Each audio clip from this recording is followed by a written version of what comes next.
Hey there, sweetheart. I know it's been a really long time since we've done Hebrew, and I'm sorry. We're going to get back on it today. So, we've gone through all of the alphabet except for the last three letters. So, I'm going to do a quick review through that. If you watch that once or twice, I think you'll be caught back up. We'll go over these last three letters, and then we can actually start hitting some vocab. So, here's what we've done so far.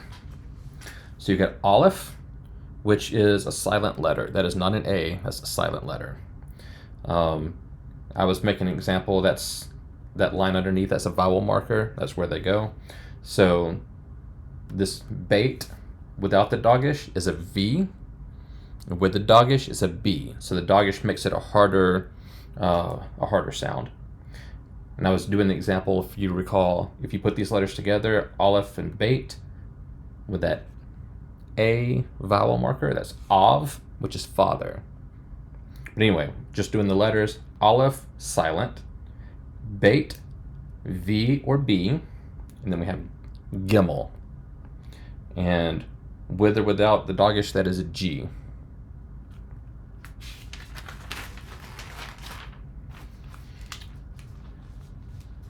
Okay.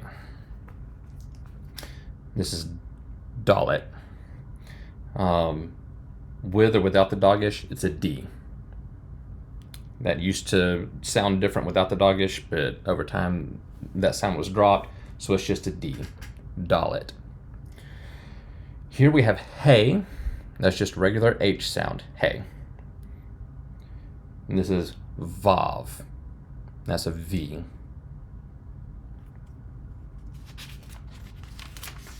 And this is the letter Vav. That's the letter I told you it can be put on the front of a word. It'd mean and or but.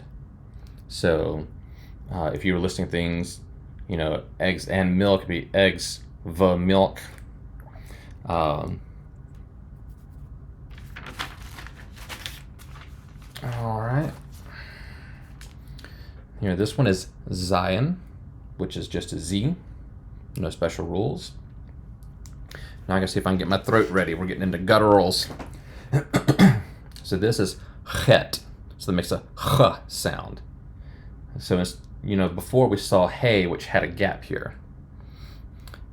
Hey is just, the word hey, H-E-Y. It'd be just exactly that, hey. If you had, instead of a hey, if you had the chet, it'd be hey. Hey. There we go. I don't know how you are, that's hard for me to do. This is a tet. That's just a T. Tet, tet, tet. By the way, what I'm expecting in this video is not for you to go, got it, now I can, read any word and pronounce it. I'm wanting you just to see these enough that when I tell you in the future, oh, that's a tet, that you'll go, oh yeah, I remember that. I remember you saying that. I'm expecting now you're going to be more of, as I say it, it makes sense. Not that you can repeat it or take a test and do it. So when we look at vocab words, we'll try to go over the letters that make up the word and how to say it. And that's what's really going to make it sink in when you're seeing it in words. Learning an alphabet sucks. Okay, I think I said that. Tet, T.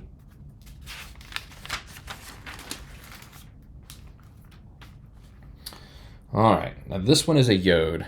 And I don't know if you remember, but when I was doing that video, I did that and I went, you know what, I didn't make that big enough. It should come down about halfway. So don't reference that. That should be way down here, twice as big. But that is a yod. It's a Y sound. And just like the English Y, sometimes it's a vowel. Except in Hebrew, it's part of a vowel. So if you remember, we talked about the vowel markers being at the bottom. If you have a dot, instead of a line, just a dot, that's a very sharp E. And so sometimes you'll have a dot, and then at the next letter you'll have the yod. And that plays in, that's one big vowel, and that's just the sharpest E you can make. That probably had a little more difference way back when, but now, how we talked about, sometimes sounds are lost or kind of condensed. The dot and a yod, basically the same thing, just a really sharp E. Okay, so here we get into cough. And this is the first letter that has a final form. So if you recall, so here's the regular cough with a doggish. There's final form cough. And you can see, hopefully, there's just a little overhang right there on that top line. It goes past. That's intentional. That's how it's supposed to be. Just a little overhang. A final form letter, that's if it's the last letter of the word. It takes this form instead of the original normal form. I have no idea what purpose that serves. That's just how they did it. So anyway, without the doggish, cough is more of a ch sound, like Bach. And with the doggish, that's more of a K. It's like if you were going to say king, that k, king, that clean K, that's with the doggish. Without it, it's in the back, the guttural, the Bach. That sound right there. Okay, so cough. I didn't think about that before. The word cough, the name of the letter, almost kind of hits both sounds. K with the doggish, ah without the doggish. I know that was dumb. It just clicked in my brain. Okay, this is lamed. That's an L. No special rules, just an L. Lamed.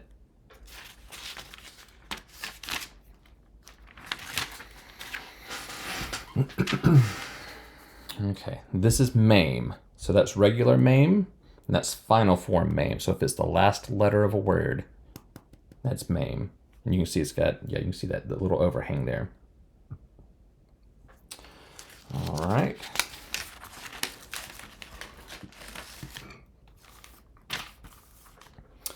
And this is noon, which is an N sound, N. And then this is final form noon. And I know that looks kind of similar to like a Vav, or if it had an overhang, kind of similar to a Zion. But if this is the bottom of the line you're writing on, this goes past it. So a final form noon goes past the line you're writing on. All right, this is Samic. Just an S, no special rules, just an S, Samic. And then, yeah, you can see it's got an overhang.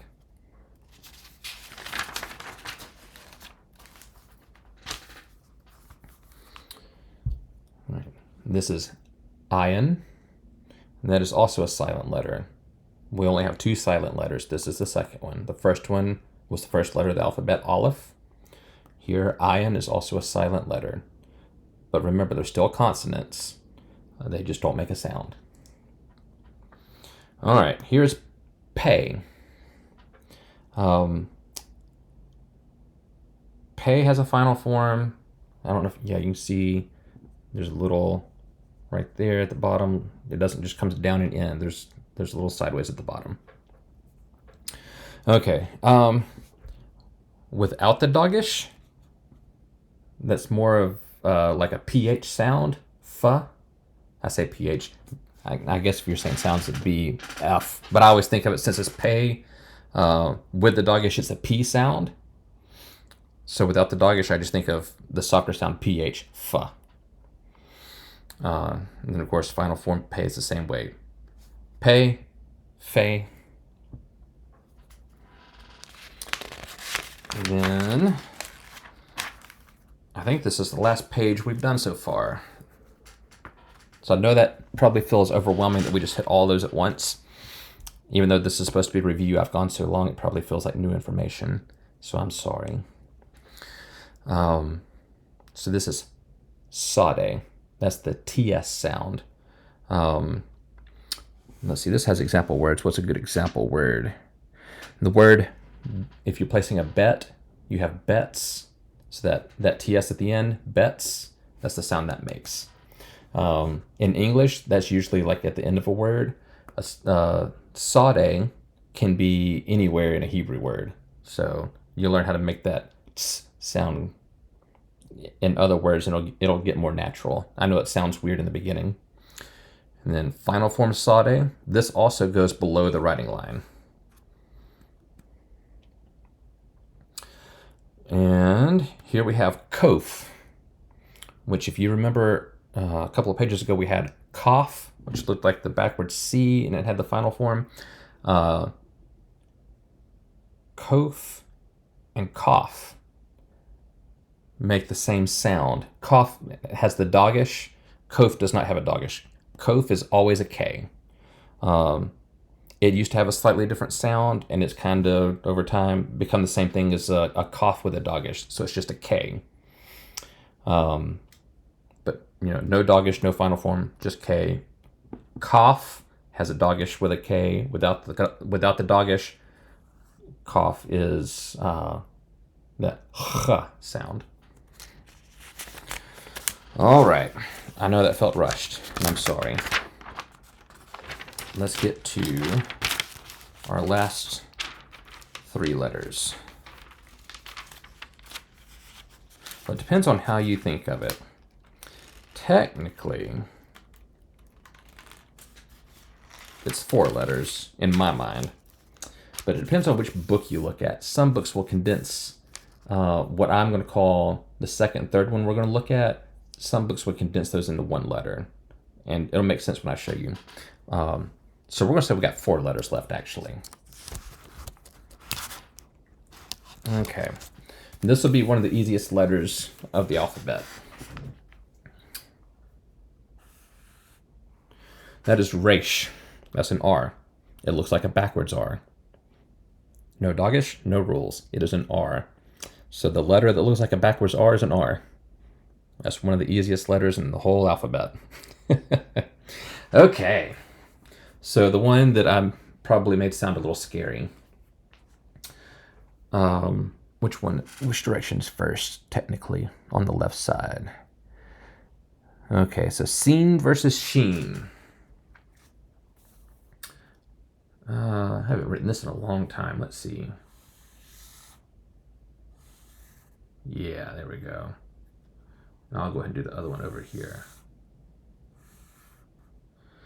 And yeah, that's right. That's how I remember. The dots go beside each other in the alphabet. Okay, so you see why some books would consider that the same letter. This is seen. It's just a regular S. We had a letter earlier, Samic, that was an S. I'm sure those were different sounds way back when. Not anymore. That's just an S. So this one is a sheen, and that is an SH sound. So if you wanted to say shut the door, that sheen.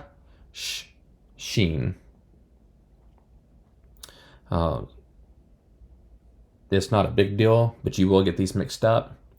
It'll just take a little practice and learn that on the right side is the sheen, left side is seen. Okay, that leaves 1 letter to go over, and then we're all done.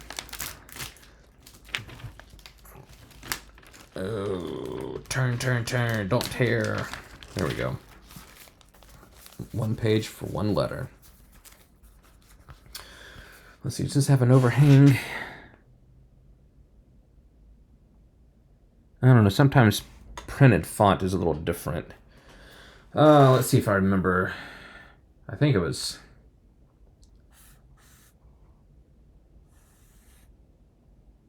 that's right. Tav. Tav takes a doggish. Tav has dropped the old sound without the doggish, so it's just a T. Way back when, without the doggish, it was a TH, but that doesn't get pronounced anymore. So with or without the doggish, Tav is a T. And we are now done with the alphabet. So I don't need to go, how long has it been? 2 months? I don't need to go 2 months before our next lesson. We're going to start hitting some vocab. And here's my plan.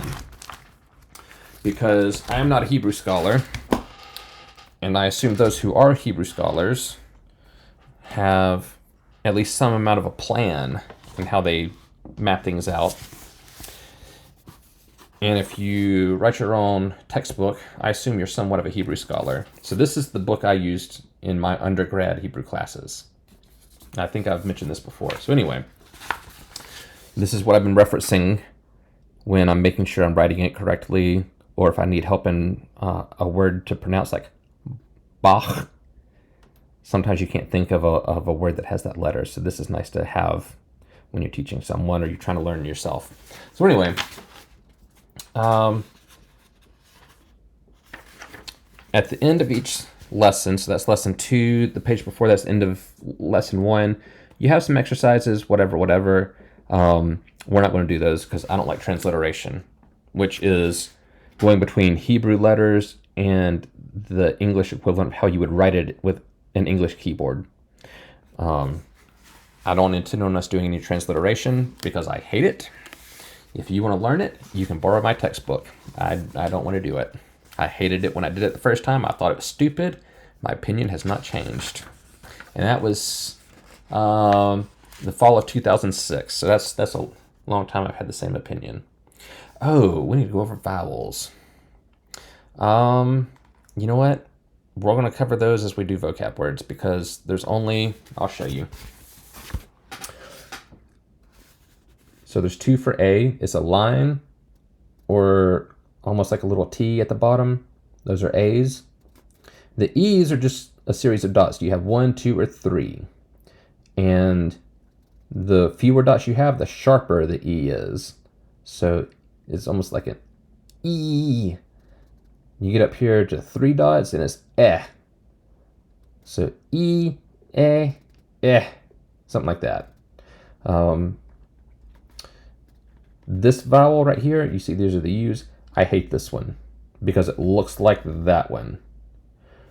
We in the English speaking community created these vowel markers to make it easier for us because we didn't know how to pronounce Hebrew words without vowels. We came up with 1, 2, 3, 4, 5, 6, 7, 8. 8 vowels and could not come up with 8 unique symbols. We said, hey, we'll just use one for O and A. I assume that the majority of these that I see are A's. Every now and then you'll see a pronunciation, you go, oh, that's an O, but that's less common. Anyway, a dot at the top of a letter is an O. And then I don't see this one in the middle very often. That's the 3 dots that are going at an angle. I had honestly forgotten that was a vowel marker because I don't see it very often. Of course, I haven't studied Hebrew in a while either. But that's the only U sound, is those 3 dots going at an angle. So we'll cover those as we go over vocab words. So anyway, we're in lesson 2, flipping. Now, for the record, we're not going to go through this like a textbook. I'm just using it for reference. Okay, here we go at the end. You see, once we've learned the vowels and everything, now we got a vocab list. This is what we're going to go over. Oh, it's on this side. This is also transliteration. Not doing that. We will work on learning these Hebrew words, this vocab list. And then, I don't think there's one here. Let's see. No, so here we're in lesson 3. I want to go to the back of lesson 3. And we won't do this yet. But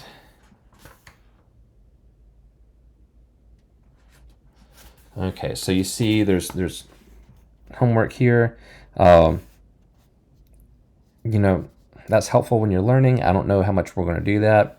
But down here, there's a passage from Proverbs. And it says, just read it out loud. And then if you know any of the words, translate them. That's the kind of stuff we're going to do. And he's picked out verses that are easier with the vocab that you've learned, with what you know. So what we're going to do is we're going to go through and learn vocab. And as we get some words done, then we're going to pick out these verses. And there's more verses. This first lesson 3, first verse they give, it's only 1. In later chapters, there'll be, 2, 3, 4 verses to translate. We'll use those as practice as we're going through until we, feel like we can just open the Bible and pick a verse and go. because he's picked them the ones that are a little easier for a beginner to translate, and it has some words that we've already learned.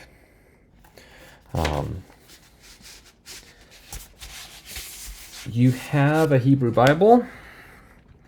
You have a BDB, the Brown Driver Briggs. That's the three authors' last names. Brown Driver Briggs. My mind has gone blank. Not a dictionary, a lexicon. And if you remember, I mentioned that most people just refer to it as the BDB, so they don't have to say Brown Driver Briggs lexicon. So you have a Hebrew Bible, a BDB, and yours truly. So you should be able to, in time, look up any word you want. So as we get comfortable with vocab and we go through some verses, I can give you the verse that we're going to look at and let you open it up in your Hebrew Bible. We can practice looking verses up, because I know the first time you do it, it's like, what am I looking at? So like when you're over, we can look in the Hebrew Bible and see how to get comfortable with what we're looking at and reading from right to left, because words, chapters, books, everything is right to left. But once you get comfortable with that, I can give you a verse, say, hey, this is what we're looking at this week or this 2 weeks or however long we want to look at it, because we're not in school. This is not due by a due date. We're doing this because we want to. So there's no reason to put any kind of pressure or timestamp on anything, right? There's no deadline. So we'll do this as we want to. If there's ever a week you say, hey, not feeling it, let's pause. Let's pause. Hey, we're done for that week, whatever. But I can give you a verse that we're looking at, and we can go through it together when you're over here, or we can text about it. You can practice on your own. And then when you feel like you're ready to see it in a video, I can make another video like this, and then we can go through the verse word by word together. And when I'm doing that, I can, because our BDBs should match with page numbers. So I can give you a page number, say, if you were having trouble finding this word, look on this page, and I'll show you like where on the page it is, and I can show you where that word is, where the form is. And once we do that a handful of times, you'll start getting better at finding those two. So anyway, I think I've droned on long enough. This ended up being a longer video than I expected it to be. I know that was a lot to cram into one video, and I'm sorry that felt rushed. But we'll go through some more exercises and words and stuff and get you comfortable with the letters. Anyway, I am about to go pick Jacob up, and I imagine wrestle and fight and get my butt kicked around. But anyway, I love you, and I cannot wait to see you. Bye.